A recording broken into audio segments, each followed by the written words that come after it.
மதுரை சொக்கநாதர் மற்றும் மீனாட்சி அம்மன் எழுந்தருளி திருத்தேர்கள் மேலமாசி வீதியை கடந்து வடக்கு மாசி வீதி வந்தடைந்தது. இது குறித்த கூடுதல் விவரங்களை நமது செய்தியாளர் ஹரிகிருஷ்ணன் வழங்க கேட்கலாம். ஹரிகிருஷ்ணன், வணக்கம். மதுரை சித்திரை திருவிழாவின் தொடக்கமாக சொக்கநாதர் மற்றும் மீனாட்சி அம்மன் எழுந்தருளிய தேர்கள் மேலமாசி வீதியிலிருந்து வடக்கு மாசி வீதிக்கு வந்திருக்கிறது. தற்போது பக்தர்களின் கூட்டம் எந்த அளவுக்கு இருக்கிறது? பக்தர்களுக்கு தேவையான அடிப்படை வசதிகள் மற்றும் பாதுகாப்பு ஏற்பாடுகள் செய்யப்பட்டிருக்கிறதா? மேலும் எங்கு தேர் நிலைநிறுத்தப்படுகிறது பற்றிய விவரங்கள் என்ன சொல்லுங்க. சித்திரை திருவிழாவின் முத்திரை பதிக்கும் நிகழ்வாக முத்தாய்ப்பாக நடைபெறக்கூடிய இந்த திருத்தேரோட்டமானது தற்போது நடைபெற்று வருகிறது. மீனாட்சி சுந்தரேஸ்வரர் சித்திரை திருவிழாவின் 11வது நாள் நிகழ்வாக இந்த திருத்தேரோட்டம் காலை 6 மணிக்கு தொடங்கி இருக்கிறது. சரியாக 6:05 மணிக்கு திருத்தேர்களின் வடத்தை பிடித்து பக்தர்கள் இழுக்க தேர்கள் மெல்ல ஆடி அசைந்து மாசி வீதிகளிலே உலா வரக்கூடிய ஒரு காட்சியிலே காண முடிந்தது. சரியாக 5 மணிக்கு திருக்கோவிலிருந்து சுவாமியும் அம்மனும் பல்லக்கில் புறப்பட்டு தேரடிக்கு வந்தார்கள்.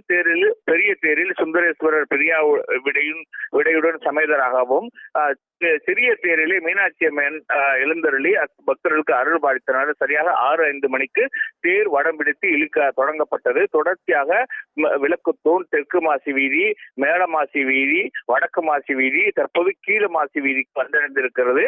சுந்தரேஸ்வரர் பிரியா விடையுடன் எழுந்தருளிய அந்த பெரிய தேரானது தேரடிக்கு வந்து தற்போது தேர் நிலைநிறுத்தப்பட்டிருக்கிறது. அடுத்ததாக சிறிய தேர் மீனாட்சி அம்மன் வந்திருக்கக்கூடிய அந்த தேரானது தற்போது கீழ மாசி வீதியில் வந்திருக்கக்கூடிய காட்சிகளை தான் நாம் நேரலில் பார்த்து கொண்டிருக்கிறோம். தேர்கள் மெல்ல மெல்ல ஆடி அசைந்து வரக்கூடிய காட்சிகளை காண்பதற்காக லட்சக்கணக்கான பக்தர்கள் மாசி வீதிகளிலே குழுமி இருக்கிறார்கள். இந்த மாசி வீதிகள் என்பது ஒரு ஏறத்தாழ 10 கிலோமீட்டருக்கு அதிகமாக இருக்கக்கூடிய ஒரு பகுதி.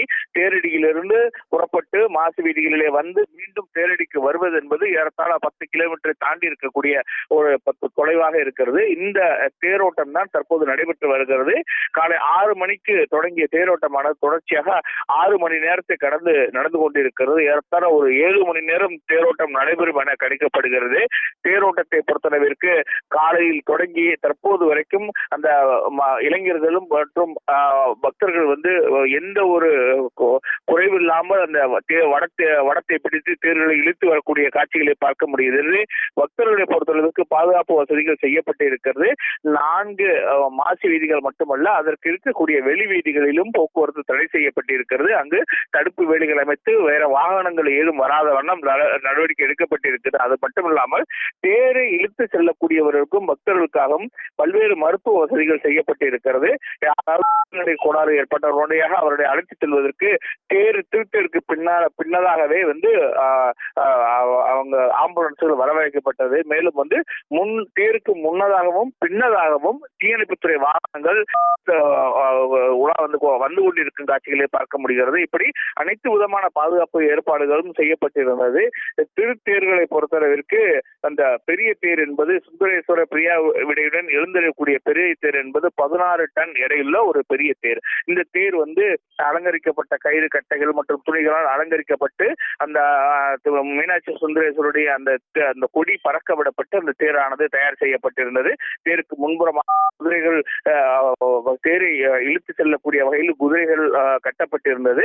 அதே போன்று சிறிய தேரை பொறுத்தளவிற்கு 12 டன் எடையுள்ள ஒரு எடையுள்ள அந்த தேர். தற்போது அந்த தேரும் வந்து தற்போது தயார் செய்யப்பட்டு அங்கு கொடிகள் பறக்க விடப்பட்டு அதிலே மீனாட்சி அம்மன் எழுந்தருளி அருள் பாலித்து வருகிறார்கள். இப்படி அந்த தேரை கட்டுமணியானது ஒரு 10 நாட்களாக நடைபெற்றது. இதில் பல்வேறு ஊழியர்கள் தங்களை ஈடுபடுத்திக் கொண்டு இந்த தேரை கட்டும் பணியிலே ஈடுபட்டிருந்தார்கள்.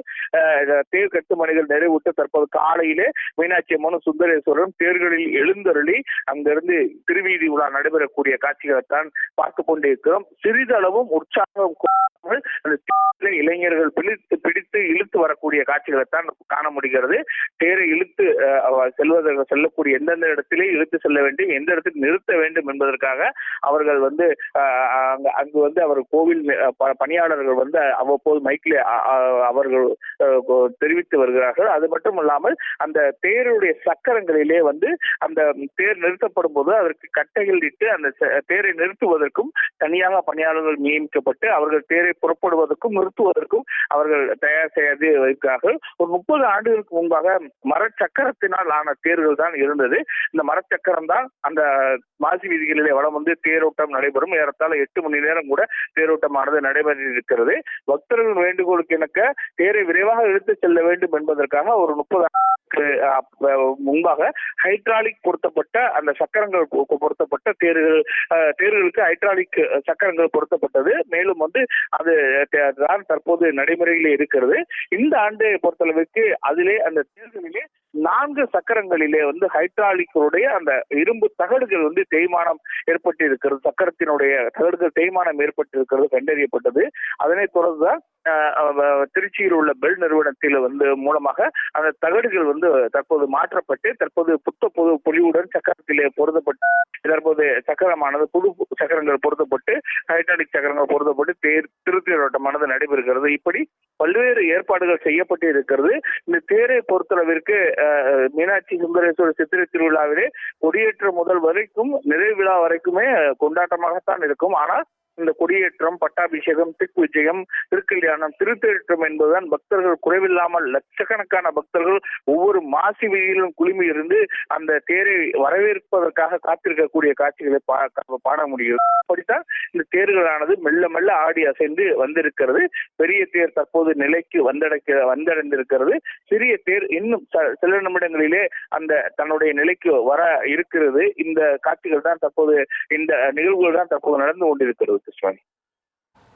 ஹரிகிருஷ்ணன், மீனாட்சி சுந்தரேஸ்வரனுடைய திருத்தேரானது மக்கள் வெள்ளத்தில் வடக்கு மாசி வீதி நோக்கி வந்து கொண்டிருக்கக்கூடிய சூழலில் தற்போது மதுரையில் வெயிலின் தாக்கம் எந்த அளவுக்கு இருக்கிறது? அந்த வெயிலின் தாக்கத்தை தணிப்பதற்காக மக்களுக்கு நீர் ஆகாரங்கள் வழங்கப்படுகிறது. அது பற்றி விவரங்கள் என்ன? நிச்சயமாக இந்த வெயில் வந்து கடுமையாக ஒரு வெயிலாகத்தான் இருக்கிறது. கடந்த ஒரு வாரத்துக்கு மேலாக வெப்பத்தின் தாக்கம் அதிகரித்துதான் காணப்படுகிறது. ஆனால் இருந்தாலும் கூட இந்த மாசி வீதிகளிலே இந்த திருத்தேர்களை இழுத்து வரக்கூடிய பணிகளில் ஈடுபட்டுக் கொண்டிருக்கும் இளைஞர்களும் பக்தர்களும் தங்களுடைய எந்த ஒரு குறைவில்லாமல் அவர்கள் அந்த உற்சாகத்துடன் தொடர்ந்து தேர்களை இழுத்து வருகிறார்கள். இந்த மாசி வீதிகள் 4 மாசி வீதிகளிலும் ஆங்காங்கே வந்து உணவுகள் கொடுக்கப்படுகிறது. அதே போன்று நீர் ஆகாரங்கள், மோர், நீர் மற்றும் சர்பத் உள்ளிட்டவைகள் அங்கங்கே வந்து கொடுப்பதற்காக அனுமதிக்கப்பட்டிருக்கிறது. ஆகவே இந்த தேரை இழுக்கக்கூடியவர்களுக்கு தேவையான தண்ணீர், சர்பத் உள்ளிட்டவைகள் வந்து உடனுக்குடன் கொடுக்கப்படுகிறது. ஆகவே உணவு உள்ளிட்டவைகள் எந்த ஒரு பிரச்சனையும் இல்லாமல் அவர்களுக்கு வழங்கப்பட்டு வருகிறது. மேலும் வந்து கோவில் நிர்வாகத்தின் சார்பிலும் அது முன்பாக செல்லக்கூடிய வாகனத்தில் வந்து தண்ணீர் பாட்டில்கள் வைக்கப்பட்டிருக்கிறது. தேவைப்படும் இளைஞர்களுக்கு உடனுக்குடன் கொடுப்பதற்கு ஏற்பாடு செய்யப்பட்டு இருக்கிறது. நான் முன்னதாக கூறியது போல லட்சக்கணக்கான பக்தர்கள் குழுமி இருக்கக்கூடிய ஒரு திருவிழா. இந்த 4 மாசி வீதிகளிலுமே கணக்கில் எடுத்துக்கொண்டோம்னால் ஏறத்தாழ ஒரு 3 லட்சத்துக்கும் அதிகமான பக்தர்கள் இந்த தேரோட்டத்தை பார்த்திருப்பார்கள் என்றுதான் கணிக்க முடிகிறது. அந்த வகையில் ஒவ்வொரு மாசி வீதிகளிலும் அந்த சந்திப்புகளிலும் மக்கள் அளவில்லாமல் குறைவில்லாமல் குழுமி இருந்து அந்த தேர்களை வரவேற்று சாமி தரிசனம் செய்யக்கூடிய காட்சிகளை தான் பார்த்துக் கொண்டிருக்கிறோம். ஆகவே அவர்களுக்கு தேவையான அனைத்து வசதிகளும் செய்யப்பட்டிருக்கிறது. ஏற்கனவே நான் கூறியது போல இங்கு நன்கொடையாளர்கள் மற்றும் இங்கு ஆன்மீக பணிகளை தங்களை ஈடுபடுத்திக் கொண்டிருக்கிறவர்கள் அவர்களுக்கு தேவையான உணவுகள், தண்ணீர்கள் மற்றும் குளிர்பானங்கள் வழங்கக்கூடிய நிகழ்வுகள் நடந்து கொண்டேதான் இருக்கிறது. ஆகவே இவர்களுக்கு எந்த ஒரு குறையும் இல்லாமல் அவர்கள் தொடர்ந்து உற்சாகத்துடன் தொடர்ந்து 6 மணி நேரத்தை கடந்தாலும் கூட வெயில் கடுமையாக இருந்தாலும் கூட அந்த பாடலுக்கு அங்கு இசைக்கப்படக்கூடிய பாடலுக்கும் அதற்கு முன்பாக செல்லக்கூடிய அந்த சிவ கைலாய வாத்தியங்களுக்கு ஏற்ப அவர்கள் நடனமாடிக்கொண்டே தேர்களை இழுத்து வரக்கூடிய காட்சிகளை பார்க்க முடிகிறது. முன்பாக தேர்தலுக்கு முன்பாக வந்து சிவ கைலாய வாத்தியங்கள் இசைக்கப்படுவது உற்சாகத்தை ஏற்படுத்தி அவர்களுக்கு கொடுத்திருக்கிறதாகவே குறைவில்லாமல் உற்சாகத்துடன் தொடர்ந்து தேர்களை இழுத்து வருகிறார்கள். இன்னும் சில நிமிடங்களில் மீனாட்சி அம்மனுடைய தேர் தன்னுடைய நிலைக்கு வந்தவுடன் இந்த திருத்தேரோட்டமானது நிறைவு பெற இருக்கிறது. மோகன், மதுரை சித்திரை திருவிழாவின் முக்கிய நிகழ்வான அங்கையர்கண்ணி, தடாதகை நாச்சியார் என்றெல்லாம் பெயர் பெற்று விளங்கக்கூடிய மதுரை மீனாட்சி அம்மன் சொக்கநாதனுடைய திருத்தேரானது மேலமாசி வீதியிலிருந்து வடக்கு மாசி வீதி நோக்கி வந்து கொண்டிருப்பது தொடர்பான விவரங்களை வழங்கியதற்கு நன்றி ஹரிகிருஷ்ணன்.